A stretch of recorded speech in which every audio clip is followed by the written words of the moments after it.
Friends, ఈరోజు మీకోసం ఒక ఫీల్ గుడ్ స్టోరీని తీసుకొచ్చాను. ఈ స్టోరీ చాలా బాగుంటుంది. మొత్తం స్టోరీ ఎండింగ్ దాకా చూడండి. మంచి ట్విస్ట్ ఉంటుంది. ఆ ట్విస్ట్తో మీకు చాలా మంచి ఫీల్ వస్తుంది. డెఫినెట్లీ అది నా గ్యారంటీ. ఎవరైనా నా ఛానల్ సబ్స్క్రైబ్ చేసుకోకపోతే ప్లీజ్ సబ్స్క్రైబ్ కన్నా traveller. Thank you. Coming to the story. ఒకరోజు ఒక ట్రైను చెన్నైలో బయలుదేరింది. అది బెంగళూరుకి వెళ్ళే ట్రైను. చెన్నై నుంచి బయలుదేరుతూ ఉంది, కదిలింది. అంతలోకే ఒక పాప పరిగెత్తుకుంటూ వచ్చి ఒక బోగీలో ఎక్కేసింది. ఆ బోగి సెకండ్ క్లాస్ ఏసీ. మీకు తెలిసిందే, సెకండ్ క్లాస్ ఏసీ అంటే కొంచెం రిచ్ పీపుల్ ఉంటారు. అలాంటి బోగీలో వచ్చి కూర్చున్న తర్వాత కొద్దిసేపటికి టీసీ వచ్చాడు. టికెట్ చెక్ చేస్తూ వచ్చాడు అందరికీ. ఈ పాప దగ్గరికి వచ్చేటప్పటికి టికెట్ లేదు. టికెట్ ఎక్కడా అన్నాడు. ఆ పాపకి ఏం చెప్పాలో అర్థం కాలే. టికెట్ లేదు, సైలెంట్గా ఉంది. టీసీకి కోపం వచ్చింది. టీసీ చాలా సీరియస్గా, టికెట్ లేకుండా ఎలా ఎక్కుతావు, నువ్వు ఏమనుకుంటున్నావు, అది అని గట్టిగా గసిరాడు, తిట్టాడు.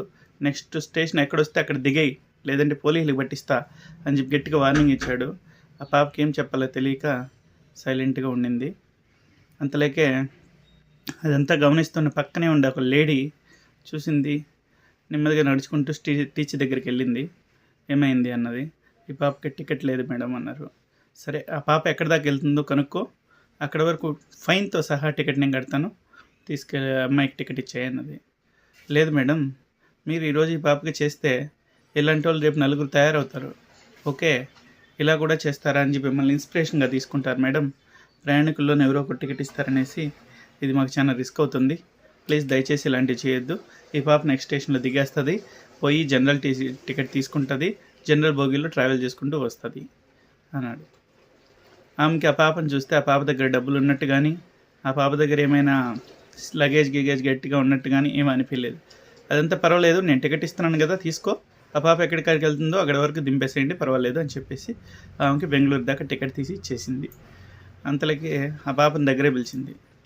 ఏమ్మా, ఇల్లు వదిలొచ్చేసావా అన్నది. అవును మేడం అన్నది ఆ పాప.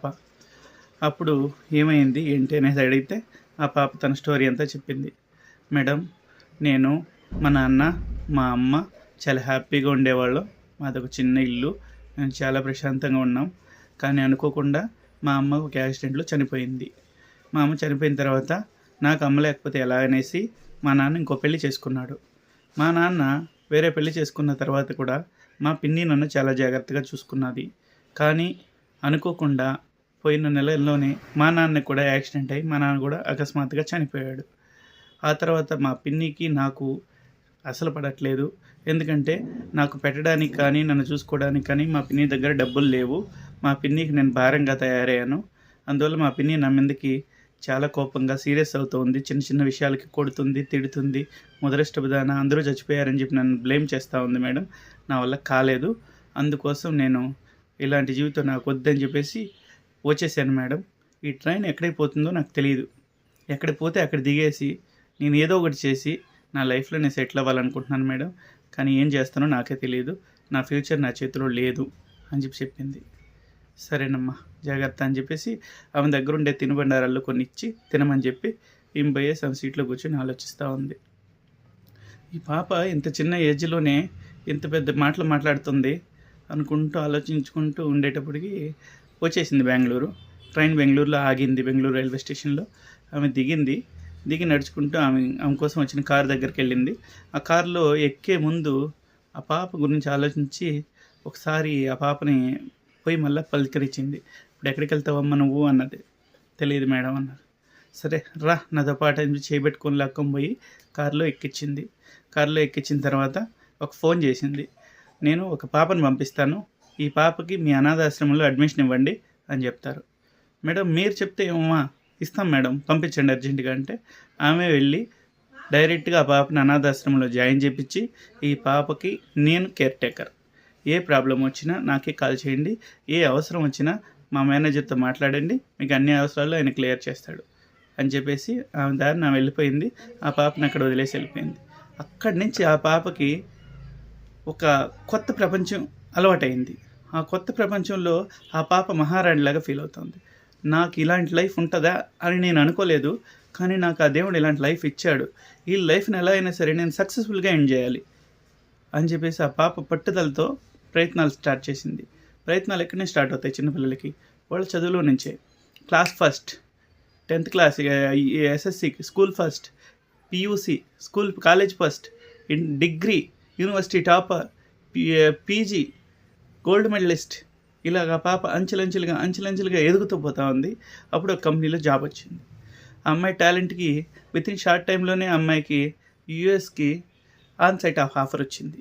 ఆన్సైట్ ఆఫర్ రావడంతో అమ్మాయిని కంపెనీ వాళ్ళే యూఎస్ఏకి పంపించారు. మొత్తం ఖర్చులు అన్నీ కంపెనీయే భరించేటట్టు ఆమెకి డీల్ ఉంది. మొత్తం మంచి శాలరీ, పర్ఫెక్ట్ లైఫ్, అలాగా సెటిల్ అయిపోయింది ఆ పాప. ఇది ఇలా ఉంటే ఒకానొక రోజు యూఎస్ఏలో కన్నడ సామాజిక వర్గం వాళ్ళు ఏదో ఫంక్షన్ పెట్టి ఆ ఫంక్షన్కి ఒక ఇండియన్ లేడీని చీఫ్ గెస్ట్గా పిలిచారు. ఆ చీఫ్ గెస్ట్కి ఒక మనిషిని కేర్ టేకర్గా అరేంజ్ చేశారు. ఏ అవసరం ఉన్నా సరే ఆవిడకి మీరే హ్యాండిల్ చేసుకోవాలి అనేసి. ఆ కేర్ టేకర్ వచ్చేసి ఈ పాప ఆవిడకి అన్ని సదుపాయాలు పర్ఫెక్ట్గా దగ్గరుండి చూసుకుంటూ వస్తుంది. అంతా అయిపోయింది, ప్రోగ్రామ్ కంప్లీటెడ్. ఆమె ఇంటికి తిరిగి వెళ్ళాలి ఇండియాకి. ఓకే, హోటల్ వెకేట్ చేయడానికి వెళ్ళారనమాట. వెకేట్ చేసి మేనేజర్ వెళ్ళి హోటల్ వెకేట్ చేసి ఫార్మాలిటీస్ ఫినిష్ చేద్దామంటే ఆల్రెడీ బిల్ పే చేసేసింది. Hotel bill already paid, food bill, everything, ఏం పెండింగ్ లేవు, అన్నీ క్లియర్ అయిపోయినాయి. మేడం ఎవరు మీరు పే చేశారా మేడం అని మేనేజర్ వచ్చి అడిగాడు. నేను పే చేయడం ఏంటి, నువ్వు కదా చేయాలి అంటది ఆమె. లేదు మేడం ఎవరు పే చేసేస్తున్నారు ఆల్రెడీ. సార్ ఆమెకి అర్థం కాలేదు. నేను ఎంత రిచ్, నా బిల్ ఇంకొకరు పే చేయడం ఏంది అనుకుంటా వచ్చి ఎవరండి పే చేసింది అని ఆమె అడిగింది రిసెప్షన్లో. అప్పుడు ఆ రిసెప్షనిస్ట్ చెప్పింది, పే చేసిన ఆమె పేరు చిత్ర. ఆమె ఎవరు అంటే మీ వెనకాలే ఉంది చూసుకోండి. నా వెనకాల ఉందని చూసేటప్పటికి వెనకాల ఈ పాప ఉంది. అమ్మ నువ్వు నా కేర్ టేకర్ కదా, నువ్వు ఎందుకు బిల్ పే చేసేసావు అన్నది. లేదు మేడం, నేను మీ కేర్ టేకర్ మాత్రమే కాదు, ఆ రోజు ట్రైన్లో మీతో మాట్లాడితే నాకు టికెట్ ఇచ్చారే ఆ పాప నేనే మేడం అని చెప్పింది. అది చెప్పంగానే ఇంక అర్థం కాలేదు. ఏ పాపమ్మా నువ్వు అంటే, మీరు ఆ రోజు నన్ను తీసుకెళ్ళి ఒక అనాథాశ్రమంలో చేర్పించారు. అనాథాశ్రమంలో నన్ను చాలా స్పెషల్గా డీల్ చేశారు.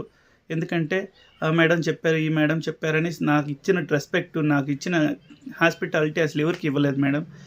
వాళ్ళు ఇంత రెస్పెక్ట్ ఇస్తుండడంతో నా లైఫ్కి ఏదో ఒకటి నేను స్పెషల్గా చేయాలని చెప్పి నేను ఎంతో ట్రై చేశాను. ఈ పొజిషన్లో ఉన్నాను మేడం. నేను ఇక్కడ ఒక మంచి సాఫ్ట్వేర్ ఇంజనీర్గా ఉన్నాను. ఇదంతా మీరు ఇచ్చిన భిక్ష మేడం నా లైఫ్ అని చెప్పేసి ఆమె కాళ్ళ మీద పడిపోయింది. ఆ కాళ్ళ మీద పడిన అమ్మాయి పేరు చిత్ర. ఆ కాళ్ళు ఉన్నాయి చూడ, ఆ కాళ్ళు గల్ల ఆమె పేరు సుధామూర్తి, ఇన్ఫోసిస్ అధినేత నారాయణమూర్తి గారి వైఫ్. ఆమెకి అర్థం కాలేదు, నాకు తెలియకుండా నేను ఇంత హెల్ప్ చేశానా అనేసి ఫీలింగ్తో ఆమె కళ్ళల్లో కూడా నీళ్ళు వచ్చాయన్నమాట. హార్ట్ టచింగ్ లేదు, చాలా హార్ట్ టచింగ్ అనిపించింది నాకైతే. Please subscribe my channel. ఇంకా చాలా హార్ట్ టచింగ్ స్టోరీస్తో మేము ముందుకు వస్తాను. Thank you so much. Wish you great day ahead.